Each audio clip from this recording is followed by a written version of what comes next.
Come நீண்ட நாள் கழிச்சு வந்திருக்கிறேன். தொடர்ந்து அதாவது எனக்கு நான் ஒரு பல விஷயத்தில் ஈடுபட்டிருக்கேங்க.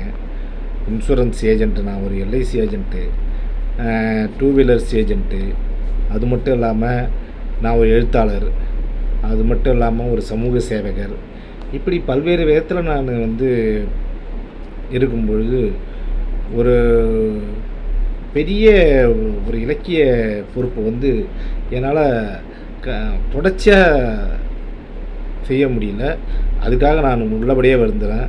ஆனால் அதுக்காக நான் என்னுடைய இலக்கிய பணியை விட்டுற மாட்டேன், தொடர்ச்சியாக செய்வேன். ஆனால் கொஞ்சம் தாமதமாக அப்பப்போ கொஞ்சம் ஒரு பிரேக்கு வரும். ஆனால் அதுக்கு நான் பொறுப்பு கிடையாது, சூழ்நிலைகள் தான் பொறுப்பு. அதுக்கு நம்ம என்ன செய்கிறது? இருந்தாலும் என்னுடைய இலக்கிய பணியை நான் மறந்துட மாட்டேன். இலக்கிய பணி தொடர்ந்து தான் இருக்கும். அன்பர்கள் தயவு செஞ்சு கொஞ்சம் எனக்கு பொறுமையாக காத்திருந்து என்னுடைய பதிவுகளை பார்க்கணும் அப்படின்னு சொல்லிட்டு நான் கேட்டுக்கிறேன். அடுத்தபடியாக இப்போ 230வது திருக்குறள், சாதலின் இன்னாதது இல்லை இனிதும் ஈதல் ஈயா கடை. இது குறள். இதுக்கு கருத்து என்னன்னு பார்த்தீங்கன்னா, சாதாய் காட்டிலும் துன்பமானது யாதும் இல்லை, பிறருக்கு கொடுத்து உதவ நினையாத கடமைப்பட்டவனை பொறுத்தப்பட்டில் அப்படி சாதலும் இனியதே ஆகும் அப்படின்றார் வள்ளுவர். அதாவது இதுக்கு கதை எப்படின்னா, ராமலிங்கம்னு ஒருத்தர் ஒரு ஊரில் அவர் பார்த்தீங்கன்னா திடீர்னு இறந்துட்டார்.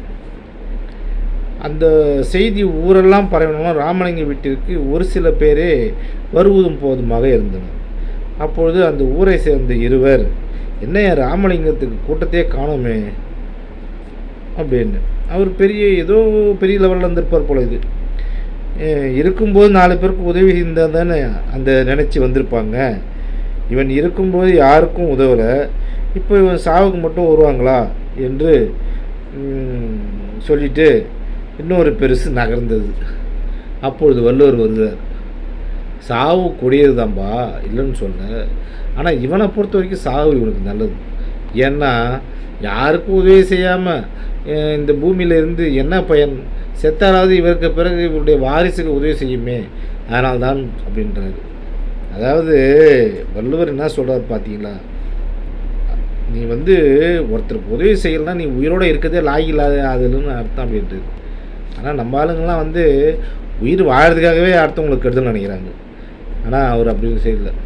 நீ ஒருத்தவங்களுக்கு உதவி செய்யறதுக்காக, அதாவது ஒருத்தவங்களுக்கு சாதனை காட்டிலும் பிறகு உதவி இவங்க வாழறதுக்காக அடுத்தவங்க அழிக்கிறாங்க. ஆனால் அவர் என்ன சொல்கிறார் வள்ளுவர், நீ ஒருத்தனுக்கு உதவி செய்யணும், நீ வாழறதை விட சாவறதே மேலுன்றது. வள்ளுவர் சொல்கிறதுக்கும் இவங்க வாழ்க்கைக்கும் எவ்வளோ வித்தியாசம் இருக்குது பாருங்கள். நன்றி, வணக்கம். நாளை மறுபடியும் சந்திப்போம்.